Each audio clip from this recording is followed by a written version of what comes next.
On s'intéresse évidemment, on parle de de justice encore ce matin dans cette émission. La justice française donc qui tranche pour l'affaire, dans l'affaire Mamoudou Bari. Allez-y Antoine, en 30 secondes s'il te plaît mon cher ami. Oui, bon je comprends tout ce que vous dites, c'est bien, mais les véhicules dont on parle partent d'un point A pour un point X. Est-ce que le contrôle ne pourrait pas commencer par ces points A là? Par exemple, aux différentes gares routières, d'où partent ces véhicules, qui est un service de contrôle qui soit là. Il faudrait que l'État... Antoine, est-ce qu'on a besoin de venir contrôler toi tes véhicules à la maison, entre la maison et l'espace? Il faut quand même à un moment donné pointer du doigt la responsabilité des chauffeurs. Arrêtez un peu de parler comme ça. Non, il faut être assez responsable. Lorsque les gens ne sont pas responsables... Comment on peut déposer un bidon de véhicule avec de l'essence dans son véhicule, tout ce danger? Non mais après, on a tout le temps enclin à parler l'État, responsabilité telle. Il faut quand même à un moment donné une introspection personnelle. Il faut que les Guinéens sachent qu'à un moment donné, que la vie de l'autre coûte cher. Lorsque je prends la responsabilité de conduire 2, 3, 4, 5 personnes en tant que chauffeur d'un véhicule public, je dois faire attention, je dois éviter un certain nombre de choses parce que lorsqu'un accident arrive, c'est dramatique. Merci, voilà. Merci Roby, ce qu'il faut dire, c'est qu'un État, c'est des règles. Je pense que la Guinée est un État normal. Il doit être régi. Attendez, la Guinée est un pays normal, je pense. Il doit être régi par des lois, par des normes. Les taxis que nous voyons, on peut imposer un nombre de passagers par taxi. 3 passagers à l'arrière, 1 en avant. Mais qu'est-ce qu'on dit dans ce pays? On dit comme c'est un pays pauvre, on accepte certaines choses. On peut l'imposer. Ailleurs, les gens font la ligne, la queue. Bien. Lorsque vous arrivez en dernière position, vous faites la queue pour monter à bord d'un taxi ou d'un minibus ou d'un car. Chez nous, c'est le plus rapide ou le plus fort qui s'embarque. C'est au vu aussi de tout le monde. Il y a une inconscience collective qu'il faut signaler, mais il y a l'État qui doit sévir. Sévir en faisant quoi?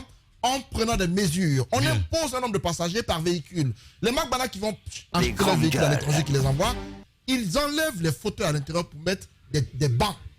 Et ces bancs, on ne sait pas ça fait combien de place. Donc tout part de là aussi. Il faut qu'on impose des normes. Merci beaucoup Antoine Kourouma. Les grandes gueules continuent sur Espace. Les GG. Être indépendant. Chez les GG, nous pensons comme Claudie. Malgré votre sincérité, votre bonne foi, vos détracteurs auront toujours la gâchette du mensonge facile. Alors avancez avec les grandes gueules de Radio Espace Guinée. Les GG ou le Temple du Savoir sur Adafo Média.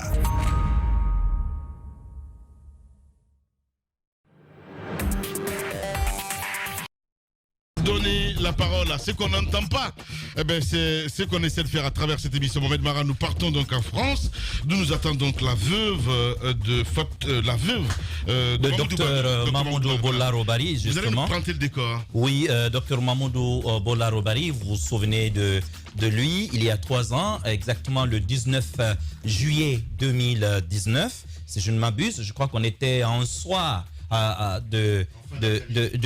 non, c'était le soir, je crois, de la finale de la CAN, si j'ai bonne mémoire. Oui, absolument. Ce jour-là, et docteur Mamoudou Bollaro Bari, qui avait quitté son domicile pour aller chercher son épouse et la ramener à la maison, malheureusement, va faire une très, très mauvaise rencontre. Il va faire l'objet d'une agression, malheureusement, qui va lui ôter la vie.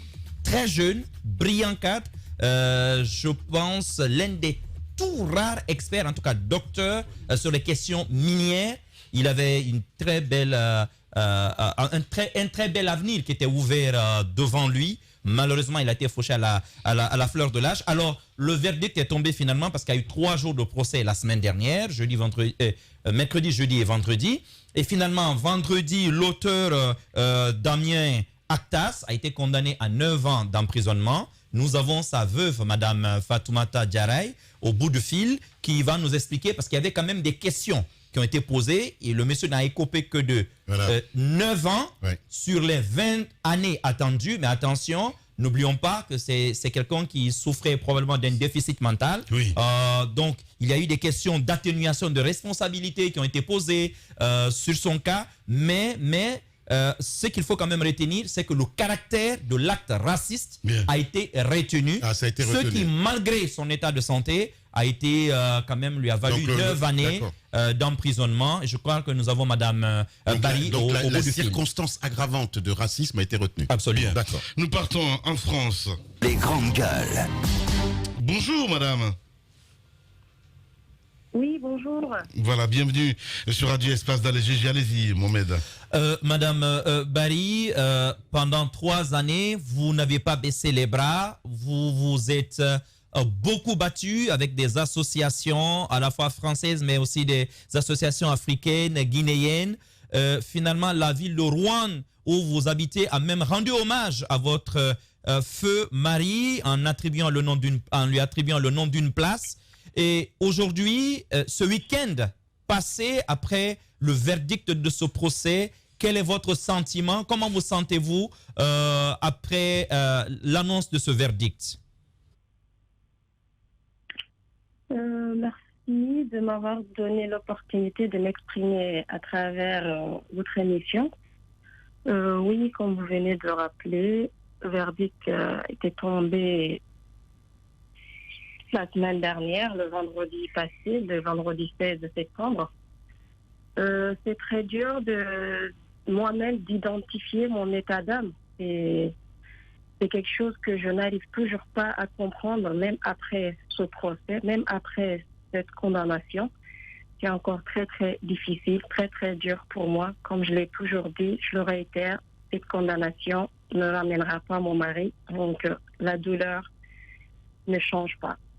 Et c'est très dur pour moi. Voilà. Madame Fatoumata Diaré Barry, donc veuve de Mamoudou Barry, en direct ce matin. Allez-y, Diba. Est-ce que vous avez, madame, est-ce que vous avez le sentiment que la justice n'a pas eu la main dure? Est-ce que vous pensez que les 9 ans, c'est peu par rapport à l'acte qui a été posé? Est-ce que c'est ce qui aujourd'hui vous peine? Les 9 années d'ailleurs qui pourraient se réduire, les 9 années d'ailleurs qui pourraient se réduire à 6 ans, puisque une réduction de peine n'est pas du tout à exclure dans le cas présent. 9 années de condamnation pour ce qui s'est passé malgré l'acte raciste. Est-ce que vous comprenez ce verdict? Je ne le comprends pas. Même si c'était 100 ans, même si c'était à perpétuité, je n'allais pas aussi le comprendre. Parce que pour moi, l'essentiel, ce que j'aurais voulu, ce que j'aurais souhaité, qu'il soit là, qu'il ne le tue pas, qu'il ne meure pas à cause de ça. Maintenant, oui, 9 ans, c'est peu, très très peu pour nous. Quand quelqu'un ôte la vie d'une personne aussi chère pour nous, pas que pour moi, mais aussi pour, je vais dire, le monde entier, au-delà de sa famille. Et c'est très dur, c'est très difficile d'accepter ces 9 ans. Et il y a aussi un côté qui nous soulage, nous, la famille, et tous ceux qui se sont bâtis auprès de nous, notamment les associations antiracistes, les compatriotes, les gens que nous ne connaissions pas. C'est un soulagement. C'est un soulagement, pourquoi? Parce que la question, est-ce qu'il allait y avoir un procès se posait? Dieu merci, le procès a eu lieu. Dieu merci, la reconnaissance des faits a été reconnue, notamment les propos racistes avant et après les faits, puisqu'il a proféré des enjeux racistes, ce qui a fait que mon mari est descendu pour avoir des explications. Et après aussi les faits, lui-même, il a reconnu qu'il a proféré des enjeux racistes, à caractère raciste, je le rappelle. Donc tout ça a été reconnu. C'est un soulagement pour nous. Mais encore une fois, ce n'est pas une satisfaction, puisque ça ne ramènera pas notre docteur Ben. Voilà. Docteur, allez-y, Ahmed Kourma. Bonjour madame, bon d'abord mes sincères et attristées condoléances. Au-delà vous l'avez rappelé, au-delà de la peine qui pour vous n'est que secondaire et elle ne ramènera pas votre mari, et ça je l'entends, avez-vous eu l'impression que votre douleur d'épouse et d'être humain tout simplement a été entendue, par la justice française et par l'opinion publique française? Et puis ma deuxième question, comment se fait-il, je m'interroge sur la peine de 9 ans, même si elle paraît dérisoire à vos yeux au regard effectivement de la perte immense pour vous et pour le monde qui a représenté celle de votre époux, qui était effectivement promis un brillant avenir. Pourquoi cette peine si faible? Est-ce qu'on vous l'a expliqué? Qu'a prévalu justement à ces 9 ans? Parce que 9 ans au regard parce que pour moi, c'est un assassinat raciste, ça me paraît tellement choquant et très peu que je me suis demandé si vous aviez une explication. Alors, pour répondre à votre première question, je pense oui, notre douleur a été entendue par la justice française et l'opinion publique, parce que on a eu le procès. La question se posait vu à sa pathologie, qui a été diagnostiquée depuis 2013, qui a été aussi confirmée lors du procès par les services médicaux. Donc, je pense que oui. Et vis-à-vis de la peine, et comme je l'ai dit, c'est peu. C'est peu, mais ils ont tenu en compte de sa pathologie. Oui. Ils ont tenu en compte de sa pathologie. C'était, comme moi, ils m'ont expliqué, c'est un juriste. Le conseiller et le juriste ce qu'ils m'ont expliqué. Au moment des faits, il était à moitié responsable, c'est-à-dire c'était pas une abolition, mais ils n'ont pas retenu l'abolition, c'est une altération de son discernement. Il était à moitié responsable, comme s'il était un peu conscient, chose que moi je ne comprends pas. Je ne suis pas en train de le dire, oui, je le comprends pas, parce que moi, la personne que j'ai vue ce jour-là, pour moi, cette personne était bien consciente de ses actes. Pourquoi? Parce que là où il était, il y avait du monde auprès de lui. Est-ce que finalement, madame, au-delà si vous voulez, du fait que vous êtes un tout petit peu soulagée parce que le crime, il a été reconnu, et puis le côté raciste aussi, est-ce que finalement, pour les 9 ans, vous avez une autre réaction? Par exemple, faire appel pour obtenir la condamnation la plus dure pour ce bourreau? Non, nous ne ferons pas appel. Nous ne ferons pas appel.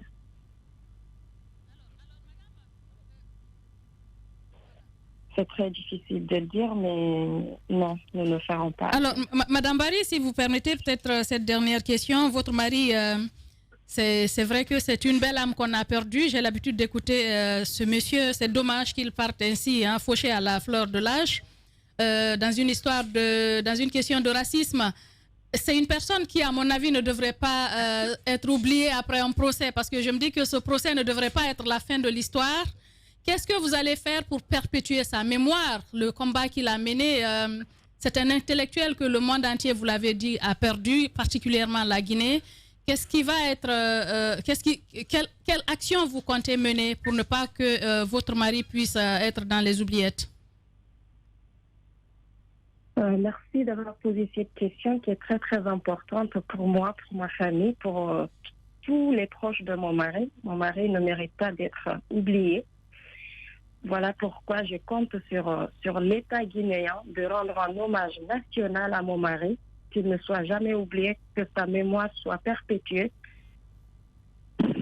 Et je demande aussi aux autorités de l'université de Sonfonia qui ont promis de rebaptiser la bibliothèque de droit à son nom, qu'ils le fassent. C'est quelque chose qui me tient vraiment, vraiment à cœur. Au-delà de... Une manière de... Oui, Madame Barry, au-delà de la célébration de la mémoire de votre mari en Guinée et de la bibliothèque de l'université de Sonfonia, est-ce que le symbole de votre combat pour que justice soit faite pour votre mari, est-ce que vous allez utiliser ce combat, parce qu'on sait que les actes de racisme sont récurrents en France, en Europe, certains ne finissent certainement pas par la mort, malheureusement ça a été le cas de votre mari. Est-ce que vous allez utiliser ce symbole-là pour participer à d'autres actions plus larges contre le racisme et contre le meurtre des étrangers en France? Je sais qu'il y a beaucoup d'associations qui militent et qui font des combats de jour en jour contre ces genres d'actes. Est-ce que vous allez militer au sein de ces associations qui, de jour en jour, portent la voix des personnes qui ne peuvent pas la porter? Alors, Oui, pour répondre à cette question, je dirais, comme vous le savez, peut-être ou pas, quand mon mari a été assassiné, il y a eu un collectif Justice pour Mahmoud qui s'est mis en place. C'est ça. Qui n'est pas reconnu légalement, voilà. Mais ce collectif représente aujourd'hui le symbole du combat qui a été mené pour que justice soit rendue. Donc, ce collectif est aussi un collectif qui lutte contre le racisme. Bien. Mon mari n'a pas été tué comme ça. Il a été tué parce qu'il était noir. Donc, Voilà. oui, nous continuerons de combattre et pour que personne d'autre ne meure à cause de sa couleur de peau, Voilà. ses origines, peu importe. Madame, Allez-y, dernière question. oui, madame, s'il y a une image que vous aimeriez que le monde de la Guinée et nous-mêmes gardions de votre mari, ce serait laquelle? Alors, c'est très dur de dire cela parce que mon mari, il était une personne, comme je l'ai toujours dit dans mes interviews, une personne parfaite. Mon mari, je vais vous raconter une anecdote qu'il m'a dit le jour de sa soutenance, après sa soutenance quand on est rentré à la maison. Je l'ai taquiné en lui disant, maintenant, je n'aurai plus besoin de notre docteur puisque j'en ai un à la maison. Il m'a regardé droit dans les yeux avec un beau sourire et il m'a dit, Madame, je ne soigne pas les malades, je soigne les cœurs. Donc mon mari, il était quelqu'un qui avait une ambition de soigner les cœurs. C'est lourd. Ouais, Comme mot, évidemment. mais voilà. Merci beaucoup en tout cas, madame, d'avoir accepté notre invitation ce matin. Et puis, bon courage, hein, surtout, on va suivre ce dossier de plus près sur Radio Espace, sur les antennes d'Adafo Média. Les grandes gueules continuent sur Espace.